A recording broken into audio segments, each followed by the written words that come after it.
यह विषय सामाजिक सद्भाव से जुड़ा हुआ है।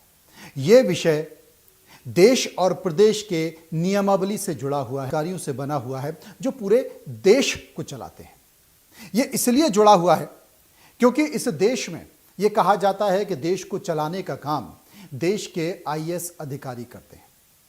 और सबसे बड़ी बात है कि इस देश में जो आईएएस अधिकारी हैं, जो सरकारों को चलाते हैं, जो कि नीति निर्धारक हैं, जो कि बनाते हैं, उनके वो अगर 420 हो जाए, वो फर्जी हो जाए, वो षड्यंत्र करने लगे, तो इस देश का सोचिए क्या होगा। लेकिन आपको बता दें, जिसकी चर्चा लगातार हम कर रहे हैं, उस चर्चा में जो तमाम सारी चीजें निकल कर आ रही हैं, उसमें अब यह निकल कर आ रहा है, हम बात कर रहे हैं फर्जी षड्यंत्र से, कूट रचित दस्तावेजों से फर्जी आईएएस बने संतोष वर्मा की। संतोष वर्मा के बारे में अब जानकारी आ रही है कि सरकार इसमें कड़ा रुख लेने वाली है और संतोष वर्मा को प्रतीक्षारत कर दिया गया है। एक तरह से कह दें कि अवकाश पर भेज दिया गया है। जीएडी जो कि सामान्य प्रशासन विभाग है, उसमें कुछ अधिकारियों को बिना काम का कर दिया जाता है, यानी कि पैदल कर दिया जाता है। उसको अगर देशी भाषा में कहें कि संतोष वर्मा को पैदल कर दिया गया है, कोई काम उन्हें नहीं दिया गया है। और मेरी जो जानकारी है, उस जानकारी के अनुसार संतोष वर्मा के खिलाफ केंद्र सरकार को एक प्रस्ताव भेज दिया गया है। उस प्रस्ताव में संतोष वर्मा की तमाम सारी चीजें जो आपको टीवी स्क्रीन पर भी चलती हुई दिखाई देंगी, गौर से देखते रहिए, पढ़ते रहिए। ये वो जानकारी है जो घट चुकी है, ये वो जानकारी है जो घटने वाली है, और इस जानकारी में एक बड़ी साजिश भी आपको दिखाई देगी। मैं सबकी एक एक कर चर्चा करूंगा। कुल मिलाकर जो फर्जी षड्यंत्र से, फर्जी कागजों से आईएएस बने संतोष वर्मा के खिलाफ सरकार ने मान लिया है, सरकार ने यह मान लिया है कि फर्जी आईएएस अधिकारी जो बने संतोष वर्मा, वो फर्जी कागजों से बने, वो जाली आदेश से बने, और यह सरकार मान चुकी है। फर्जी कागजों के आधार पर फर्जी जो आदेश थे उनके आधार पर, फर्जी कोर्ट के आदेश थे, उनके आधार पर संतोष वर्मा ने पदोन्नति ली और वो राज्य प्रशासनिक अधिकारी से वो भारतीय प्रशासनिक अधिकारी बन गए।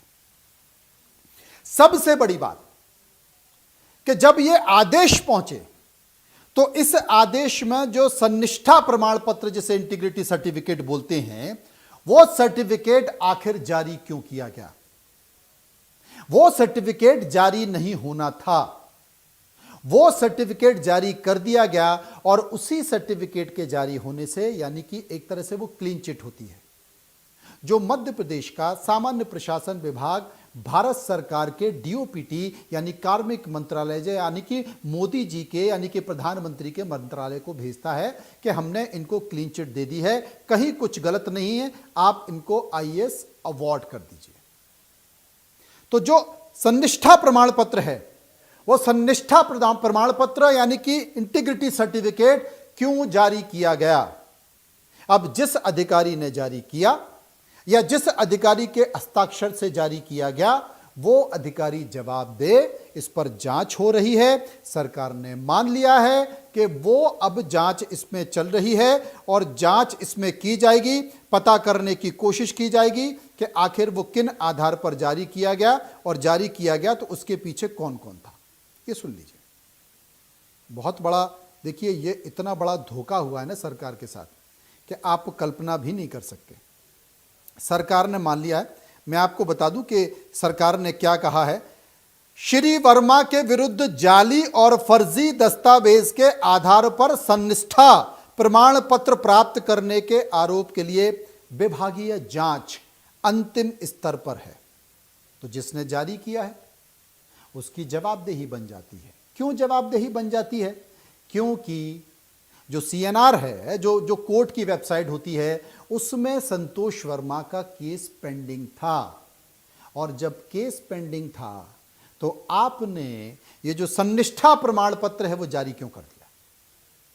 गौर से समझिएगा, नपेंगे, बहुत सारे लोग नपेंगे। अब कारण बताओ नोटिस का जवाब संतोषजनक नहीं दे पाए, इसको भी सुन लीजिए सरकार क्या मान रही है।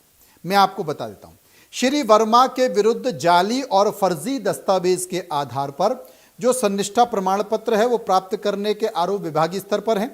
वर्तमान प्रकरण में संतोष वर्मा द्वारा कारण बताओ सूचना पत्र का प्रस्तुत जवाब संतोषजनक नहीं है। उनके द्वारा सतत मर्यादा विहीन वक्तव्य जारी किए जा रहे हैं।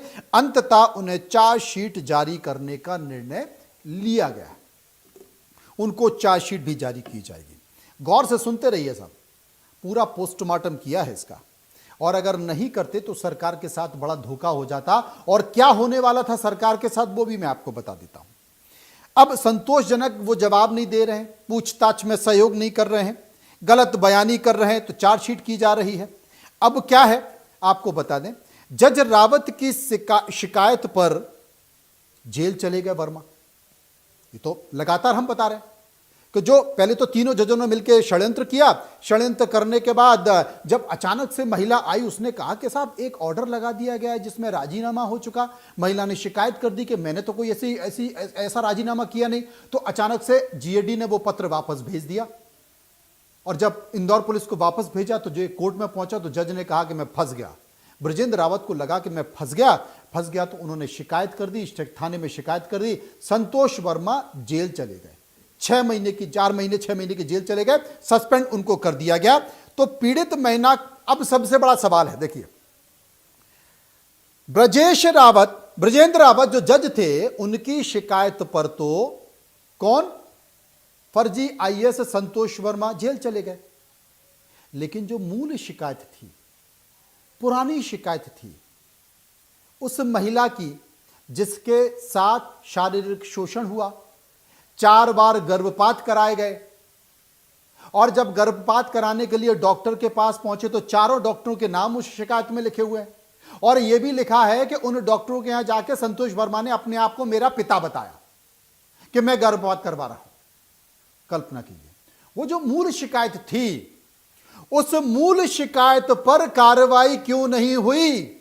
उस मूल शिकायत पर संतोष वर्मा के खिलाफ एफआईआर क्यों नहीं हुई? उस मूल शिकायत पर संतोष वर्मा को जेल क्यों नहीं भेजा गया? उस मूल शिकायत पर संतोष वर्मा को गिरफ्तार क्यों नहीं किया?